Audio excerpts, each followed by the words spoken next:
እሺ እንግዲህ ተመልካች አድማጮቼ ዛሬም እንደተለመደው አሪፍ ቪዲዮ ይዤ መጥቻለሁ። ያው ቪዲዮ ፕሮዳክሽን እስከምሰራ የራሴን ሙሉ መጽሐፍ አንብቤ የማውቀውንም ነገር ሙሉ ቪዲዮውን ያው ያሳያችሁ ቱቶር እስከማረጋችሁ ድረስ ግን ለእናንተ ይሆናል የምለውን ትምህርታዊ ነክ ያለውን ቪዲዮ The Food and Drug Administration, or FDA for short, is a federal entity that determines what medications become prescription and then which ones end up as over-the-counter.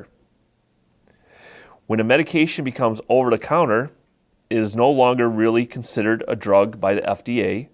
It is deemed safe enough to basically be considered a food.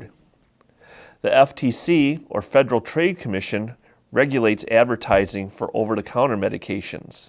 The FTC has much less stringent standards than the FDA for what manufacturers have to reveal. Now looking at the difference between generic and brand name drugs. Starting with brand name drugs. Brand name drugs are researched by a specific pharmaceutical company. That company holds a patent on the medication, and the patents are usually good for up to 20 years. It takes on average 12 years for a new drug to come to the market. There's 1 in 5,000 chance that a new drug will come to the market. It has to be researched for side effects, safety, and efficacy. So why do brand names medications cost so much? The brand name medications can cost up to 3 times the price of the generic version. This is because brand names take years of extensive research, and advertising is needed to introduce the new product, which of course is costly. As far as generic drugs, it's basically a copy of the brand name. It has the same active ingredient as the brand name medications. But they cannot use the same brand name as the original, but sell it as a generic chemical version. The cost is much less because less research, testing, and advertising is involved. More companies are able to produce the medication with market forces driving down the cost. Most insurance companies require or prefer generic medications to help reduce the cost. So changing gears some, let's briefly discuss how to recognize how changes in our aging bodies affect medications. For medications to be effective, they have to be absorbed, which is usually through the intestine. They then have to be distributed, which is through the bloodstream to get to the area of the body which they need to be effective. And they need to be metabolized and removed from the body, which usually occurs via the liver and or kidneys. As far as the effects of the normal aging process, a number of things happen as we age. There's an increase in the percentage of our body fat. There's a decrease in body fluid. There's a decrease in digestive system function, a decrease in our liver function, and also our kidney function. Of course, there's a decrease in our memory, a decrease in vision and hearing, and a decrease in dexterity. And I'm sure that everyone is not happy to hear all of these things that worsen as we age, but I'm also sure there's no surprises to anyone regarding this. And because of all these changes that occurs in our body as we age, this affects how medications work. For example, with worsening liver and kidney function as we age, this affects how medications are metabolized. So as we age, the dosage of medication usually needs to be decreased. Now we'll discuss how to distinguish between allergic reactions, side effects, and adverse drug events. Let's start with allergic reactions. These are sensitivities to substances called allergens. They can be mild, which includes rash and itching, up to severe, which is anaphylaxis. And of course, anaphylactic reactions are life-threatening and needs emergency treatment. As far as side effects of medications, it's an adverse effect of a medication. Some examples include the nonsteroidal medications, or NSAIDs, such as ibuprofen. This can lead to bleeding or ulcers. Anticoagulants, such as warfarin or Coumadin, can lead to bleeding problems.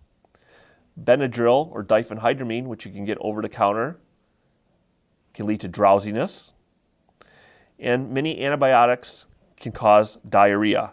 Again, these are all side effects of medications. And then when patients start to have side effects from medications, these side effects may be treated with more medications, which can lead to polypharmacy and even more side effects. It can basically turn into a vicious cycle. So allergic reactions plus side effects leads to adverse drug reactions, or ADRs. As far as adverse drug events, this is an injury resulting from the use of a medication. It's usually a serious event such as falls leading to injury. Narcotics and antidepressants used in the elderly population lead to greater risk of falls. Since narcotics such as Norco or Tylenol 3 or morphine and antidepressants such as Zoloft or Paxil can cause drowsiness, which can then lead to a fall.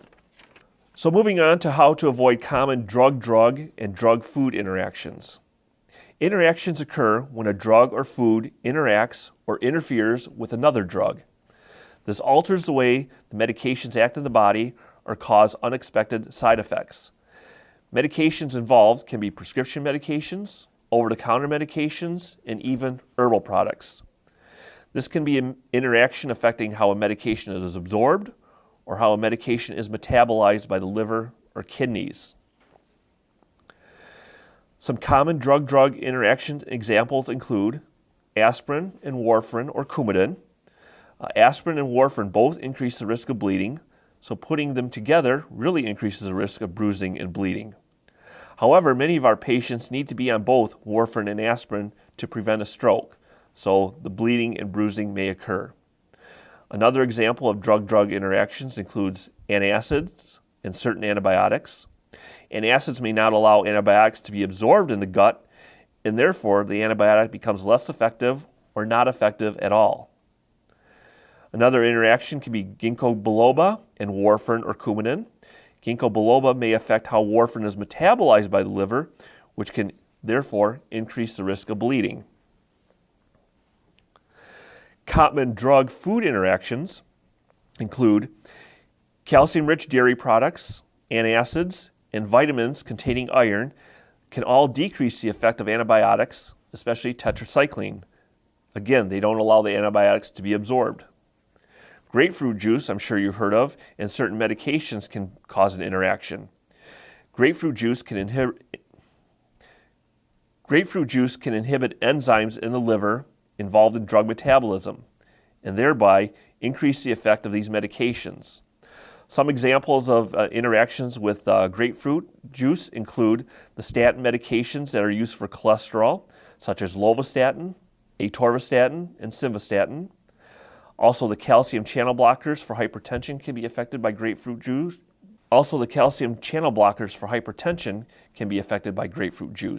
These include verapamil and nicardipine. Some antiarrhythmic agents, such as amiodarone, may also interact with grapefruit juice. So please ask your pharmacist or physician. Foods high in vitamin K, such as green leafy vegetables, decrease the effectiveness of warfarin or Coumadin. So our patients that take warfarin or Coumadin, we always tell these patients to maintain a consistent diet with leafy green vegetables. We don't tell the patients to avoid these foods. Again, just be consistent. So what can you do to help avoid an interaction?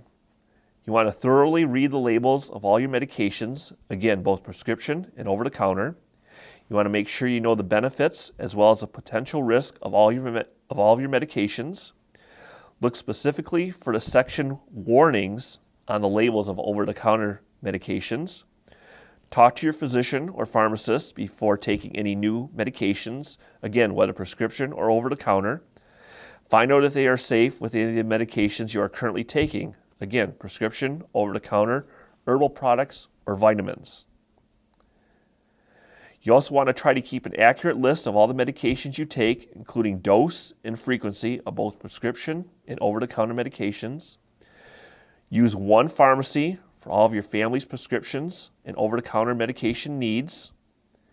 You want to keep your medications in their original prescription bottles. and you want to be an active participant in your health care, please ask questions against your physician and or pharmacist. So some key takeaways for medication management. You want to be an active participant in your health care. You want to practice the what can I do to help avoid an interaction tactics that we provided in this presentation. And also discuss your medication questions with your primary care provider and your pharmacist.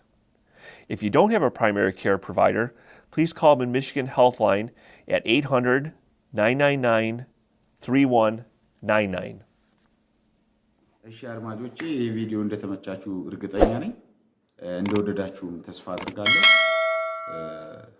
አሁንም በድጋሚ ያው እንዳትሰላችሁ ሰብስክራይብ በማድረግ በማየት ሼር በማድረግ ተባበሩኝ ቪዲዮ እንደወደዳችሁትም ደግሞ ያው ያሳውቃል ይሄው ደስ ብሏችኋል የሆነ ፈገግታ ነገር ይታያል ከፊታችሁ ላይ ስለዚህ ለቀጣይ ቪዲዮ ደግሞ ጉጉት እንዳላችሁ ያሳውቃል ለምን ሰብስክራይብ የምትለዋል ከታች ያላችኋል ክሊክ አድርጋችኋል ማለት ነው አመሰግናለሁ